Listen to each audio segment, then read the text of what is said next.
ఇప్పుడు మీరు గమనిస్తే గత 10-15 రోజులుగా అసలు అక్కడ ఏం జరుగుతుంది మాచర్ల అంటే మాచర్ల సెంట్రిక్ గానే మొత్తం ఎల్లో మీడియా కానీ ఆ పార్టీ కానీ టీడీపీ కానీ నడుపుతున్నారు. ఒక ఎమ్మెల్యేని టార్గెట్గా పెట్టుకొని ఈ నేపథ్యంలో రెండు చెప్పారు.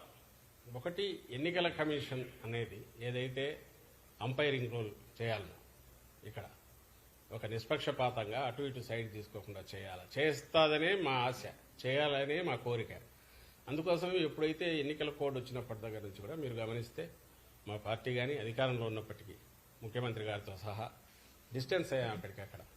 అలాగే ఏ నిర్ణయం తీసుకున్నా కూడా ఇద్దరికి సమానంగా ఉండే రకంగా ఏది తీసుకుంటున్నా కరెక్ట్ అనుకుంటున్నాం. కానీ దురదృష్టవశాత్తు ఈ ఎన్డీఏని కూటమి ఫామ్ అయినప్పటి నుంచి ఆ తర్వాత పైన ఎక్కడైతే సెంటర్లో బీజేపీ ఉన్నదో అంత పొత్తు పెట్టుకున్నప్పటి నుంచి ఎన్నికల కమిషన్కు బాబు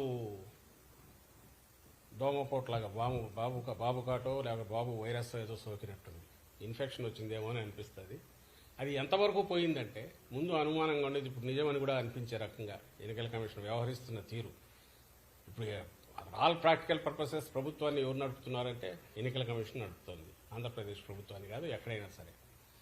అది ఎంత జోక్యం చేసుకుంటోంది ఇప్పుడంటే, ఇప్పుడు మీరన్న ఈ కేసుకు సంబంధించి మాచర్ల కేసులో కూడా అది కనిపిస్తుంది. అక్కడ ఆ రోజు ఈవీఎం జరిగిన సంఘటన ఏదైతే ఉందో దాని మీద మీరు పోవడానికి అసలు ఆ వీడియో ఎక్కడి నుంచి వచ్చింది దాని లేదు. అలాంటి వీడియోలు మిగిలినవి ఎందుకు రిలీజ్ చేయాలంటే వాటిని రిలీజ్ చేయాలి ఎలక్షన్ కమిషన్.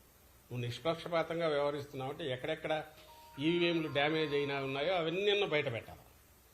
బయట పెడుతూ దానికి ముందు తర్వాత జరిగినవి ప్రెమిసెస్లో ఏం జరిగిందో కూడా బయటకు రావాలి. అది ఎందుకు చేయట్లా?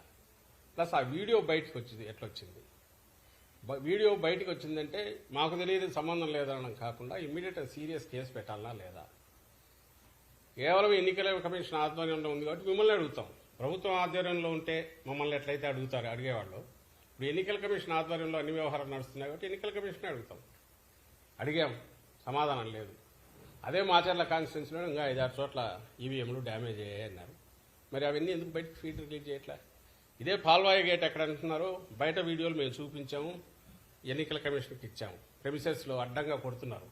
న్యూట్రల్ ఓటర్స్ కానీ వైఎస్ఆర్సీపీ ఓటర్స్ కానీ లేకపోతే ఎస్సీ బీసీ మైనారిటీలకు చెందిన ఓటర్లను కానీ రానివట్ల టీడీపీ వాళ్ళు అడ్డంగా కొడుతున్నారు. ఈ కొడుతున్న వాటన్నిటి గురించి దాని గురించి ఏం తీసుకున్నారు? అన్నిటికంటే ముఖ్యంగా ఎవరు రీపోలింగ్ అడుగుతారు?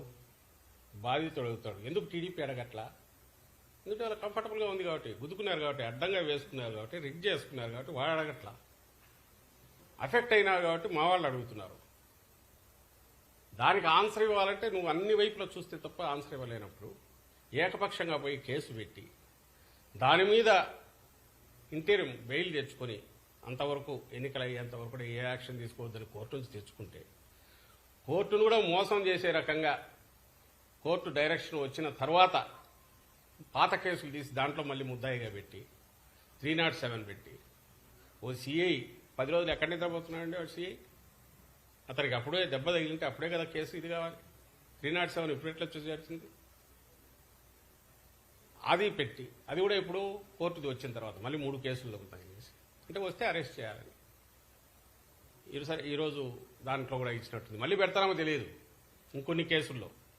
ఈ విచ్ హంటింగ్ కానీ లేదంటే విండిక్టివ్ కక్ష సాధింపుతో కానీ ఎన్నికల కమిషన్ పోవాల్సిన అవసరం ఏమొచ్చింది? దానికి ఎన్నికల కమిషన్ పరిధిలో పనిచేస్తున్న ఇప్పుడు పోలీసు యంత్రాంగం ఎందుకు పోతుంది? ప్రజలు ఆలోచించాలి దీని గురించి. ఇంతకంటే క్లాసిక్ కేసు ఎక్కడైనా ఉంటుందో మేము వేగ్గానే అట్లా. రెండవది, ఆ సిఐ తరఫున ఒక అనాథరైజ్డ్ ప్రైవేటు ఒక అడ్వకేట్ లాయర్ వచ్చేసి తను రిప్రజెంట్ చేస్తారు గవర్నమెంట్ దీని నుంచి. ఎవరు పర్మిషన్ ఇచ్చారు? ఎట్లొచ్చాడు తెలియదు. అసలు ఎంతవరకు పోతున్నారంటే బెయిల్ ఇచ్చిన తర్వాత అతను నర్సరావుపేటకు వస్తే అక్కడికి కోర్టు గైడ్లైన్స్ కూడా చెప్పింది, నర్సరావుపేటలో ఉండు, కిందికి పోవద్దని. అక్కడ అతను సర్వేలెన్స్ పెట్టండి అంటే మేము సర్వేలెన్స్ పెట్టడానికి అతను ఇక్కడ లేడు కాబట్టి అతను పిలిపించండి, మేము సర్వేలెన్స్ పెట్టాలి కదా అంటే అది వయలేషన్ అంట. ఏమన్నా అర్థం ఉందండి ఇది? అంటే ఆ ఎక్స్టెంట్కి ఎందుకు పుష్ చేస్తున్నారు? పోనీ అందరి మీద ఇదే చేస్తున్నారా? మరి తాడిపత్రిలో నాకు తెలిసి ఆ అభ్యర్థి మీద కేసులు ఉన్నట్టున్నాయి. వాడి జోలికి పోవట్లా. అక్కడ నాన్ అవైలబుల్ పెట్టచ్చు, 3 చేసి అక్కడ చేయట్లా. ఒక్క మాచర్ల మీదే ఇది పెడుతుంది. ఇంకా అనుమానాలు రావా? అనుమానాలు రావడం ఏంది? రుజువు కావట్లేదు అక్కడ.